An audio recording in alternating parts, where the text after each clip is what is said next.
right? That made me laugh when you said that, right? I'm like, I'm closing the lid, and you're like, "Go Mets!"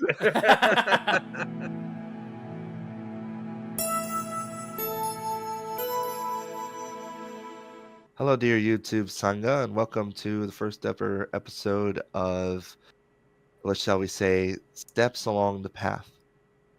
I am Dharma Peace. I'm Dharma Ocean.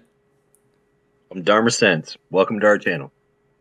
All right, and today we thought we would have a little bit of something like an interlude episode where we simply just talk about our steps along the path, like our journey in Buddhism, our journey in life.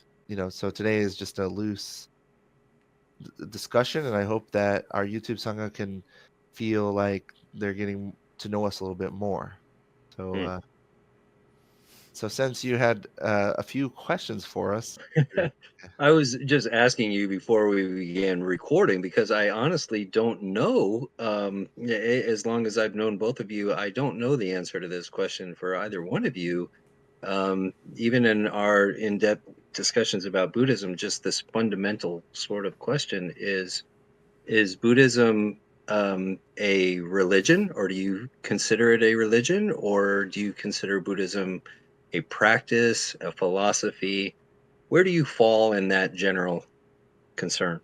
I feel like I have a lot to say about this because I have a lot of personal feeling about Buddhism as a religion or as a whatever. mhm. But for me, I mean you can call it whatever you want. In a lot of ways it is a religion, in a lot of ways it is philosophy and whatever. But for me it's like something that I take and I apply to my life in order to enhance it and make it better, so that I can have better relationships with my family and my friends, so I can be more at peace with myself, so that I can have some peace of mind. Subscribe. So for me, it's definitely something that you do, something you have to commit to. And the more that you can commit to it, the more results that you can get from the practice. Right. That's a wonderful answer. Um, and I think that I could probably start my answer by sort of referring to someone I know that we revere very much. I do as well, very personally, is Sensei Sekio Sullivan Morris. He's one of the lecturers that have visited our temple. Um, but he really spoke in terms of being a spiritual leader. That terminology sometimes leads people towards thinking that Buddhism is a spiritual practice and thus a religious practice. But for me, it's more because of the fact that Buddhism really uh, pushes the notion of orthopraxy, meaning the correct way to do things, the correct like morality, the correct way to live your life, as Hmm. opposed to the correct way of orthodoxy, which is the correct way to believe and the Mm. correct way to revere a god. Those two, that sort of um, contrast to me makes Buddhism more of a way of life as opposed to a religion. So, and then we can probably say way of life is more on the side of philosophy, and I could go into metaphysics and existentialism and all that stuff in philosophy, but just for our audience, I feel like um, that might. I hope it gets to where you want to go with that sense. How about Well, you, Sense? Like, what would you say? Like, it's just innocent curiosity, wanting to yeah. know where you all stand on that. I'm not sure that I have a definitive opinion on that particular subject. I think that there are some things about Buddhism that tend towards religiosity, Mhm. and there are other things that tend towards philosophy, and there are aspects of it that are all of it is a practice. Right. Um, I think for the general public or maybe listeners tuning in, um, Well, let me say, I find in my personal life, people that I meet and talk with, if it ever comes up and they find out that I'm practicing Buddhism, um, they might have a preconceived notion that we revere Buddha as a god. Hmm. And that's a common perception. And in fact, that's false. Buddha was a regular human being who attained enlightenment throughout the course of his life. And that's a different thing. And what he teaches is a way to enlightenment, a way to reduce suffering in the world, a way to confront suffering. And he encourages people to discover for themselves rather than believe a dogmatic tradition. Right. Um, Right. Yeah. and so I find it infinitely fascinating.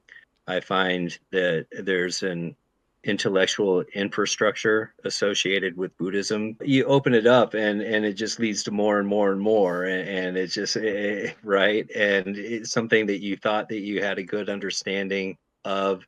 All of a sudden, you have a Satori and you have a whole Yeah. nother level of understanding. And it seems like everything that we touch on that it's open to that possibility. And I Right. really enjoy that aspect of it. But I like looking towards like what are the truth of things? What is the true essence of something? Like who Mhm. are we? Why are we here? Those basic universal questions that everybody asks at some point in their life. Buddhism is asking all the time. And it doesn't give you the answers. It asks you to search and find them. And that's what I think is one of the things that attracts me the most to the practice. You're right. And what you were saying about how when you dive deeper, it just leads to more and more revelations of a philosophical or of just in this case of inquiry. And I was thinking, it's like the Grand Canyon of rabbit holes, right? Yeah. It's like you're constantly diving deeper and deeper and Hmm. finding something there. The Marianas Trench. The Marianas Trench of the Dharma. The dark. Yeah, since you had mentioned something earlier about how some people might consider the Buddha to be like our god, and I think that's definitely the case. I mean, I was gifted a Mm. book on my birthday earlier this year that was called like Buddhist gods and goddesses, and and right off the bat, I'm thinking like, huh, what? We have gods? Okay.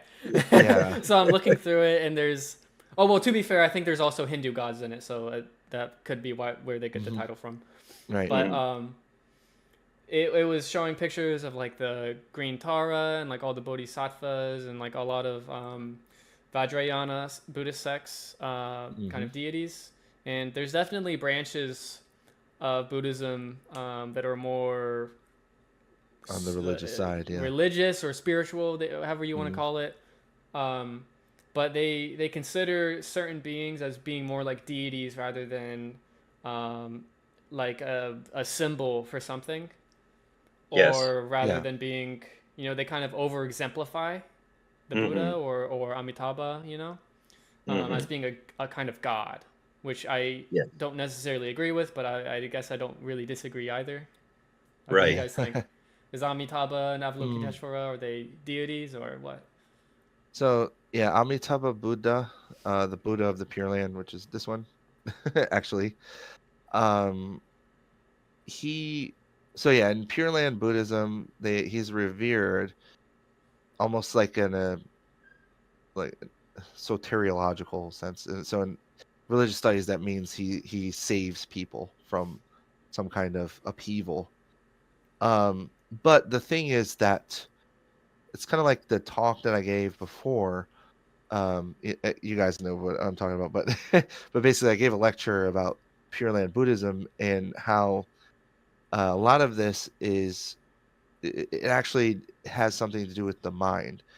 That so you might speak to some Pure Land Buddhists, and they might say that the Pure Land is out there in one of the 10 directions, well, in the West, for us, and and that Pure Land is going to be an experience for us where we become Buddhas under the tutelage of Amitabha Buddha.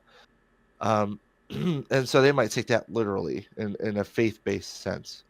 But I know at least that certain leaders in Buddhism, especially in Japan, didn't really emphasize it that much. They were more using it as an archetype, as a way to sort of bring the mind into right concentration, and to, like, sort of take ourselves out of the experience of being in hell, essentially.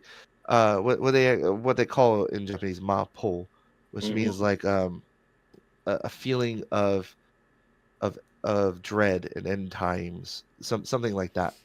So basically, And is it Amitabha is more of like a symbolic, or like that's one aspect of it that you can think about. Is that like it's when you feel yourself starting to get like this sense of dread or anxiety, you can go, all right, I'm gonna come back to my mantra, Namo Amitabha, Namo Amitabha, and you can come back to like, that to become concentrated enough to get you out of that dread or out of that anxious mapo, mindset.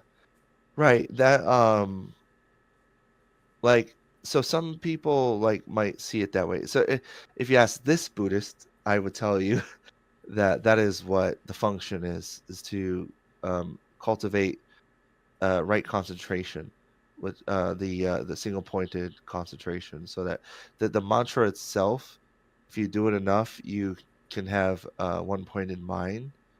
And I learned this through practice. I didn't like read a book and be like, oh, so it says if I do this, then I'll achieve 1 point in mind. No, I tried it, and that was what And it happened, worked. and it worked.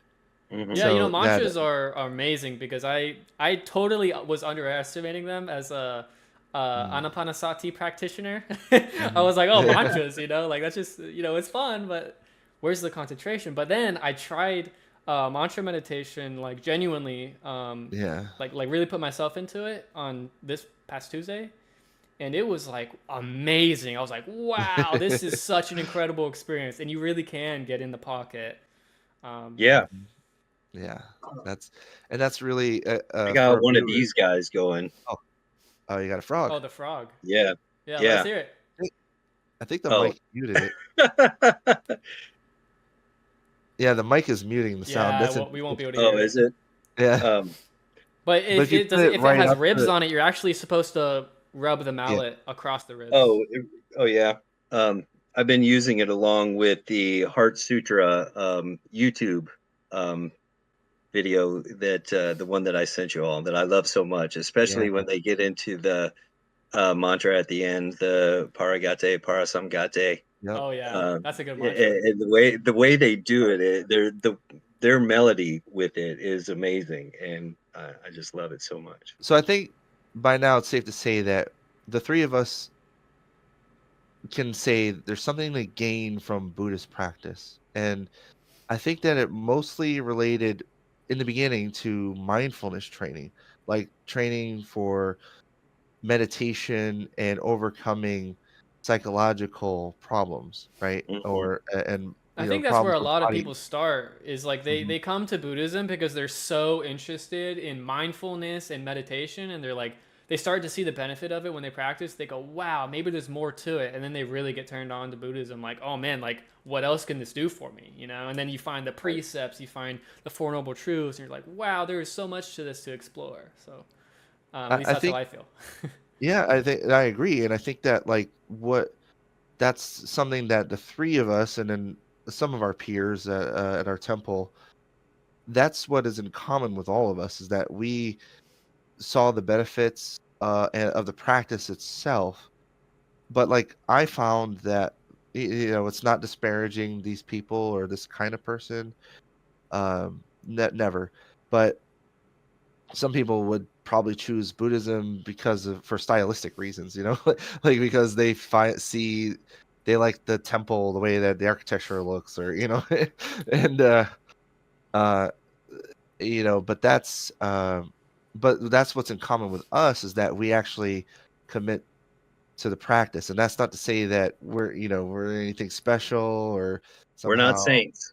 No, Definitely we're not not. saying. But Definitely not, brothers.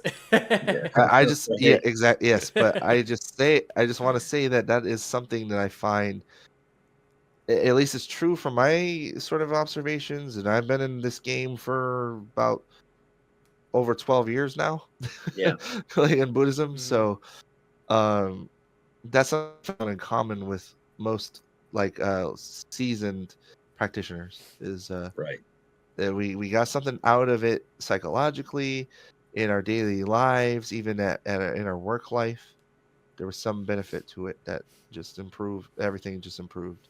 You know, I Mhm. actually I want to ask you guys on camera here, what is it that brought you to Buddhism initially? Hmm.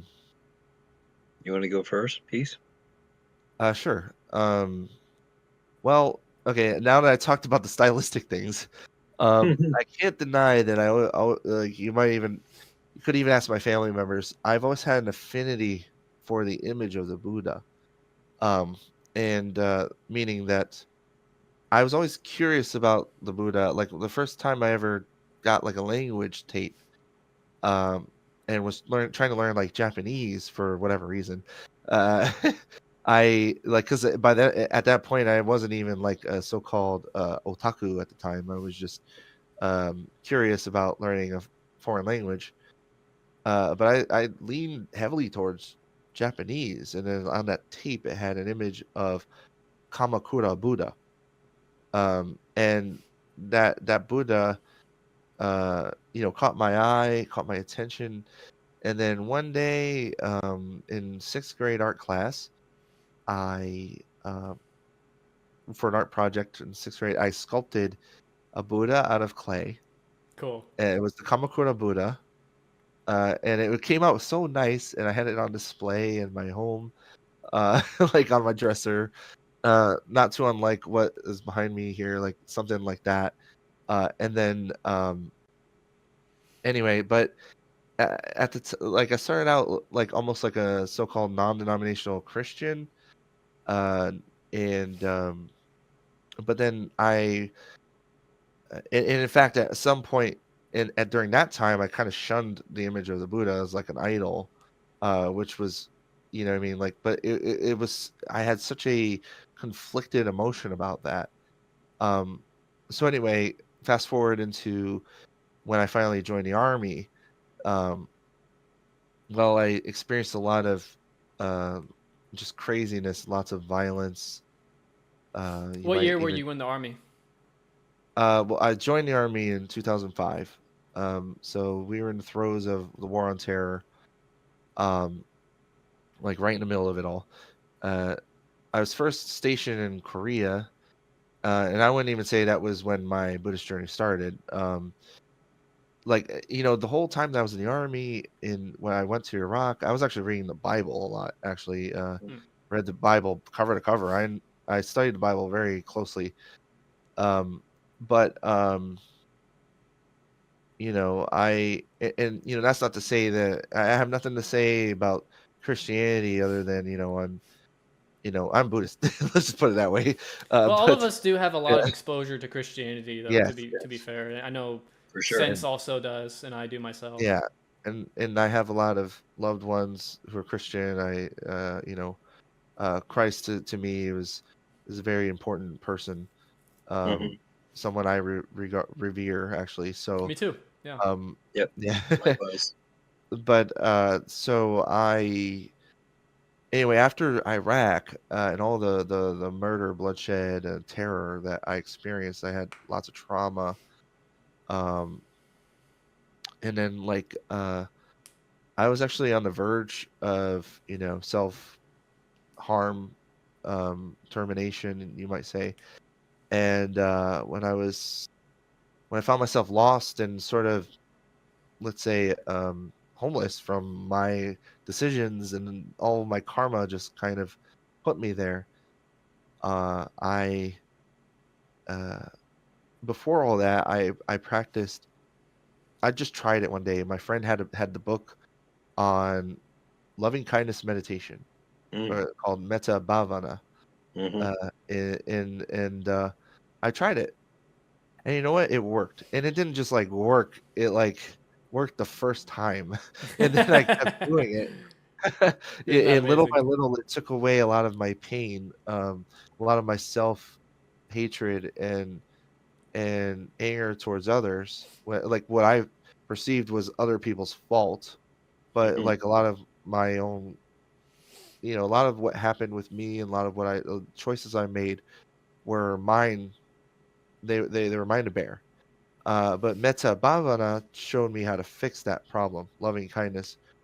Um, so by the time that I was ready to, let's say, self-terminate on a regular train in Killeen, Texas, I came to the realization that I was like, I don't want to do this anymore.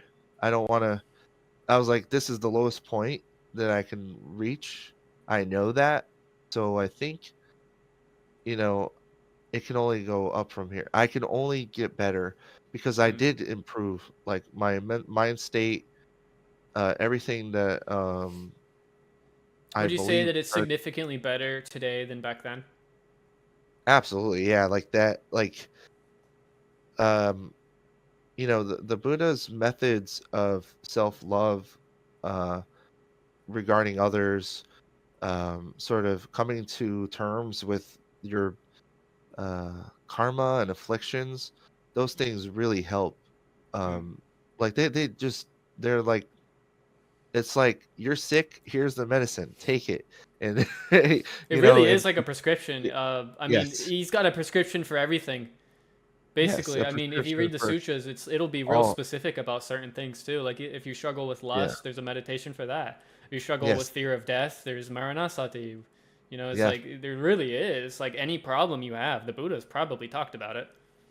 Hmm. exactly. Yeah, and that's exactly what I came to realize when I finally wound up in Japan, because I wasn't a Buddhist until I didn't start studying of it. Like I didn't start. It just happened. It's very like I was in You living just in the woke up one day and you're like, you know what? I am Buddhist. well, I was living in the Kyoto region of Japan, and I was visiting lots of temples, and there are shrines and there are shopping districts.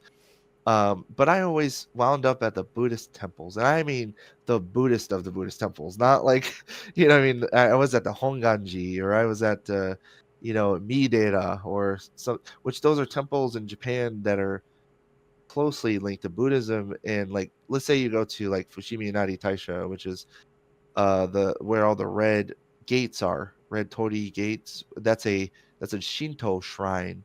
Hmm. Um, that has nothing to do with Buddhism, really. Like they have some Buddhist like trappings here and there, but it's Japanese Shintoism. And so when I went there, I'm like, oh, this is pretty. I love the aesthetic, but I would prefer to be at a Buddhist temple. And I was like, I don't know why, and, but I before I knew it, I was studying everything Buddhist. I was studying the history of Japanese Buddhism. I was practicing Pure Land Buddhism in Japan. Went to Zendo and did zazen. This was all just on a whim. Like I just went there, did that, and then I went to work one day, and I was at an Eikaiwa, which is an English learning school, and my adult students, they asked me about what I believe and all this, and what as opposed to before, where I was like, I'm just irreligious, and that means like almost like atheists, where it was like religion is anathema to our it causes us problems, it doesn't help us, right? And that was my sort of um my conviction at the time. But then one day, suddenly I surprised myself. I was like, I guess I'm Buddhist. I was like, I'm Buddhist. While you were in Huh? Japan. Yeah, while I was in Japan Hmm. at in that school. I found a temple in Shiga where I took refuge. So, you know, my Buddhist name is Nico, which means sunlight. So, Very yeah. fitting. What about you, Sense? How about your journey? It's interesting because I was just home, not my home. I was visiting my mom and my sister. They live in Ohio, but I was getting into old picture albums and looking at stuff from when I was a kid, and just the sort of environment that I grew up in. Probably the last thing that you would ever expect is that I would grow up and become a Buddhist. I grew up going to church every single Sunday. It was required of us. I sat in a church pew every Sunday of my life, unless I was sick or some outlandish reason that I couldn't be there. It was just on schedule. Even Christmas morning, we were in church, and so it that a spiritual aspect of my life was ingrained kind of from the beginning, and I've always treated it as being important, and I've always thought that there's more to this world than meets the eye. um, and I'm starting to learn through Buddhism more is to um, be less sure of things more often, and know things less absolutely. um, it's just a little sidebar there, but Not knowing is um, most intimate. right. But so that kind of is sort of, it's always been an important aspect of my life. And I was in church one Easter, and I was there by myself because at this point had married outside of the faith, and my wife didn't attend, and I was going by myself. And he was talking about the resurrection. And I don't mean to offend anybody who's a believer, but at that point, my belief just sort of fell off. I realized that no longer do I believe that in the resurrection per se, which is the crux of Christianity. That doesn't mean that I revere Jesus any less as far as his teachings are concerned, those kinds of things. Uh, but then like losing my religion was a big deal for me. Like Um, REM, right? REM, yes, uh, great Michael Stipe. Uh, Yes, love Michael Stipe. Sorry. so not to say that it was a traumatic event in my life, but there's something that goes missing there. And I had always sort of, well, in my 20s, I read On the Road by Jack Kerouac, which for a Mm, lot of people who have read that book, it's a life sort of changing kind of book if you get into it. And it definitely had that effect on me, where I wanted to, put on a backpack and go travel across the country and, be a poet and, this wild sort of lifestyle. And he became a Buddhist, and then he wrote a book called Wake Up, The Life of the Buddha, and another one called Some of the Dharma. And this was in the 1950s, that he wrote these books. And other than him and a couple of poets and few, gaggle of weirdos, nobody else was, interested in something like that in the West. They were literally the only ones. And there was another part of the Beat generation, a guy named Gary Snyder, another poet, who Jack wrote a book called The Dharma Bums about. And they were hiking up in the mountains. And so I became very interested in Buddhism from a literary point of view, during my 20s. And I was also going to the public library and checking out video or DVDs at the time, actually. Not DVDs, VHS tapes ah, Mm. of a lecturer. He was a professor at Sarah Lawrence University. He kind of had a little sort of, I think, cult following or academic following. Joseph Campbell. He mm, wrote books on mythology, and he was very interested in Native American culture and also um, Hinduism and Buddhism and Eastern cultures and their system. And so, like, I was learning from him things like you and I talked about, like Indra's. What is it? The Indra's net. Indra's jewels, Intra's net of jewels. Yeah, net of jewels, and yeah. things like that. And so I had this sort of peripheral, well, not peripheral, but an interest, but it wasn't anything that I was considering becoming Buddhist like in my 20s. But then I started my drinking career, very heavily, For and you, went through clear. life, and basically uh, suffered like all alcoholics do, to the point of my life falling completely apart and needing something to get back on, the right track again. Yeah. And I tried AA for a while, but I kept failing at that. AA, you go for the first time and you take a white chip, and it's like a white chip of surrender.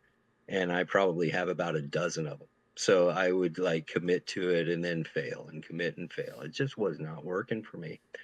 Um, and then I finally was able just sort of to get sober on my own, but there was still a void there. Wasn't doing anything to nurture that aspect of me that needed nurturing, um, and that would help, in fact, to keep me sober moving forward.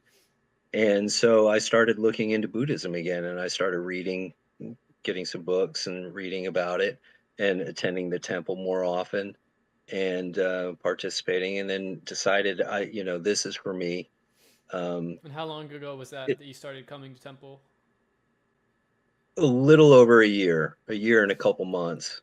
But you've been sober for And longer than that, though, right? yeah, I'm going on February will be 5 years. Congrats. Mm, Thank congratulations. you. That's where we say Appreciate sada that. sada sada. Appreciate that, guys. Yeah. Uh, so yeah, what I came to Buddhism for is a way to confront suffering and a way to cope with life. And it wasn't about any cosmology or about any religion, but it was something that was speaking to me. Okay, well, if you act in this way, good things will happen, and if you act in this way, bad things will happen. Well, that's Mm. karma, right? And so, okay, well, that makes sense. It just made sense to me. Mm. Yes. Dharma Sense. Hence the name. It made sense to me, Yes. and it wasn't asking of my faith. It was asking of me to try and see what works. And so I was really attracted to that. And nobody's pointing. You're gonna, this is gonna. If you don't do this, then this bad thing's gonna happen to you. Well, the And Buddha warns us that evildoers will receive an evil consequence. Or evil is kind of an archaic word. Let's say people who do bad things usually get a bad result, and that's kind of a common sense thing, right? Like right, if every day I walk outside and start throwing rocks at people, they're probably not gonna like me, right? I mean, like duh, right? right, But yes, it's also a lot more yeah, subtle than that. Well, it's like right. it's like us millennials and Gen Z like to say, you play stupid games, you win stupid prizes. Yeah, that's right. They have another phrase, but I can't But use that curse word the on Buddha, here. You I, mess I around and you think, find out. Let's say it that That's right. way. Yeah. I think the Buddha would agree. You play stupid games, you win stupid prizes. Right. That's right.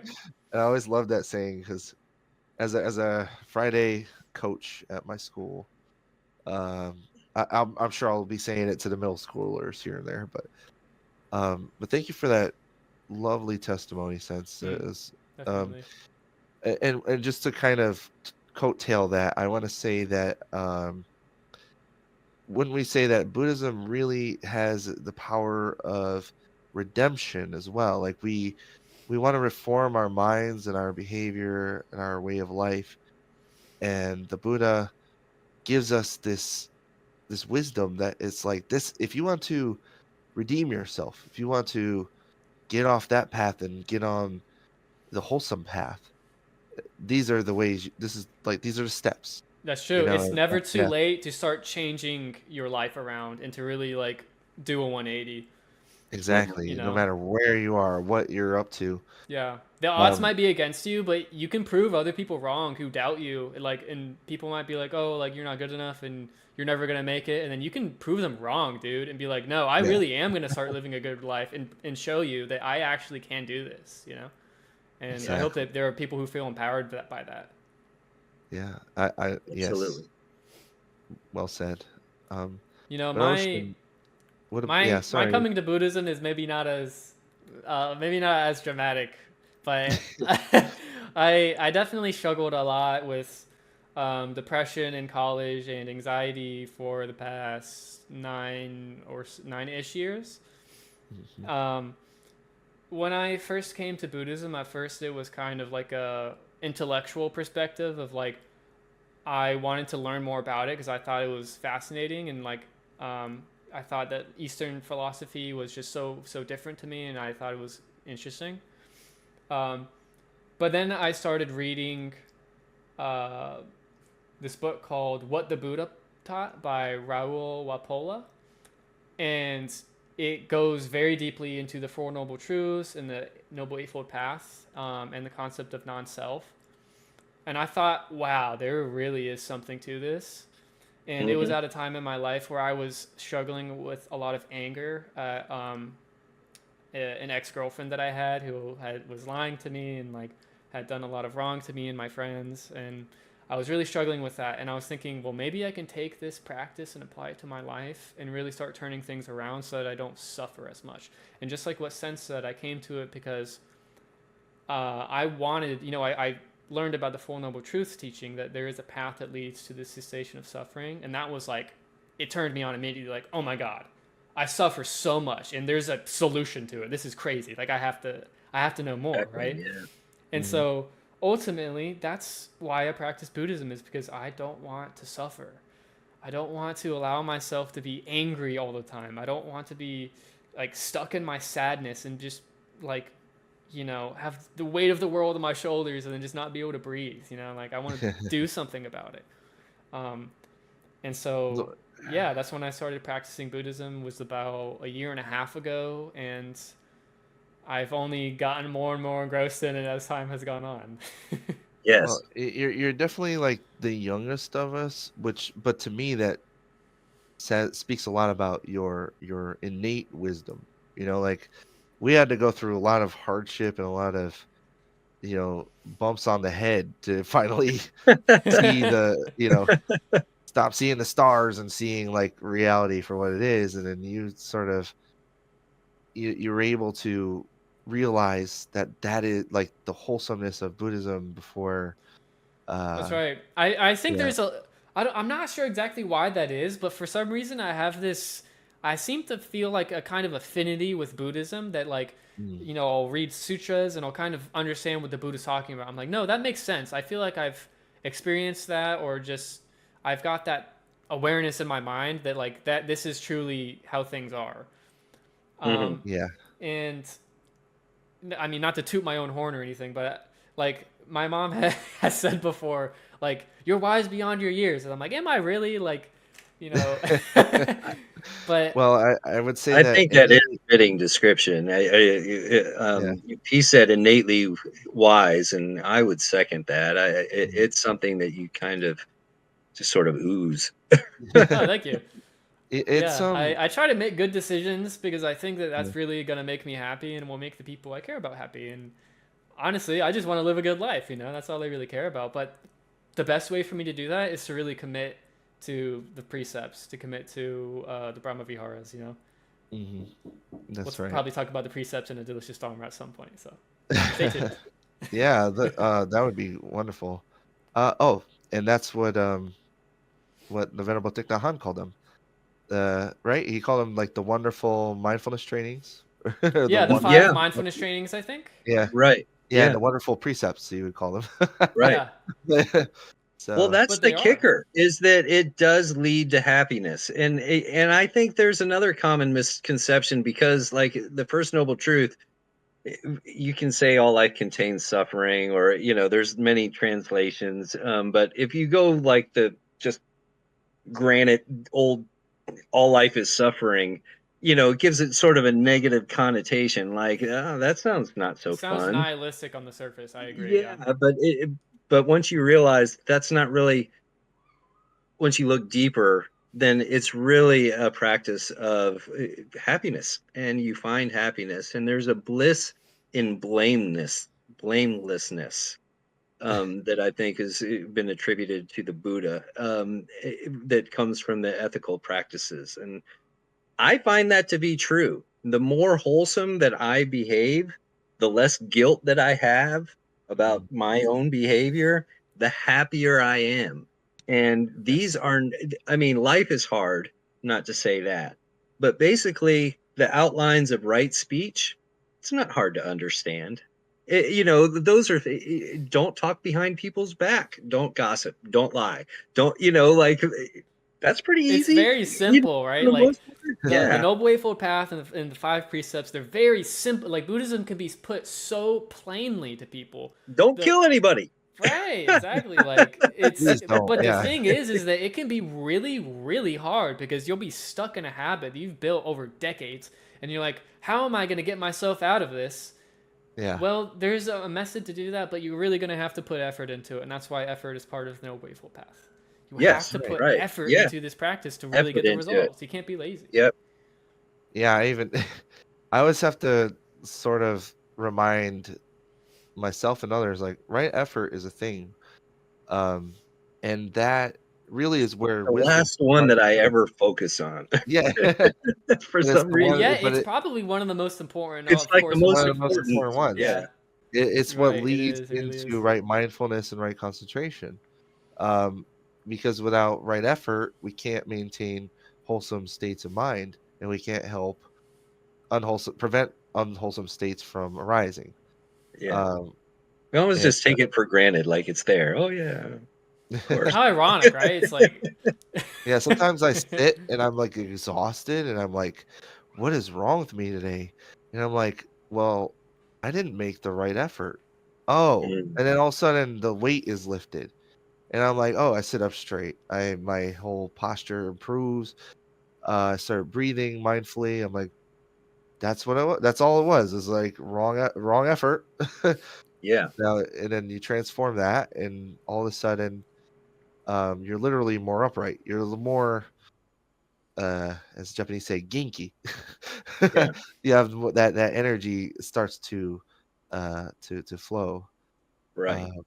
do you want to I would segue? like to mention something about Go Brewers. Why I'm wearing Brewers gear. That they're in a do or die playoff situation tonight against the Mets. Even Go though Keith Mets, is rooting for the Mets, New York. All we right. don't agree on everything. That's okay. May the best That's team okay win. too. Um, really. So, healthy competition is not. There's nothing wrong with that. You know, That's right. it's No, what it's in all fact, about. I'm grateful for baseball at all in these troubled times. Okay, dear YouTube Sangha, if you made it this far, sadhu sadhu sadhu to you, Sadhu, Sadhu, sadhu, sadhu, sadhu. sadhu. and we'll see you next time. Peace of mind signing off. Bye bye.